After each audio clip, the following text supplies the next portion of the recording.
ফোঁটা রক্ত দেহের মধ্যে থাকতে মাজারের দিকে চোখ দিলে তোদের চোখ উপড়ে নেওয়া হবে, জোরে বলেন ঠিক কিনা? কোরআন হাদিসের দলিলের বাইরে যত মাজার আছে সব মাজার ভেঙ্গে গুড়িয়ে দাও।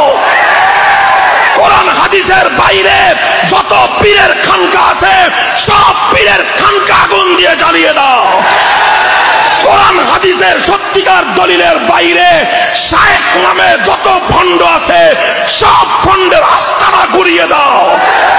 যারা কোরআন হাদিসের দলিল বাদ দিয়ে, কোরআন হাদিসের রেফারেন্স বাদ দিয়ে শুধুমাত্র কোন ব্যক্তির অন্ধ অনুসরণ করবে, সেই ব্যক্তি যত বড় পীর হোক, যত বড় বুজুর্গ হোক, যত বড় আল্লাহওয়ালার সন্তান হোক, যত বড় শায়েখ হোক, শুধুমাত্র কোরআন হাদিসের দলিল বাদ দিয়ে কোন ব্যক্তির অন্ধ অনুসরণ হেদায়েতের পথ হতে পারে না। এটা জাহান্নামের পথ, এটা ইবলিসের পথ।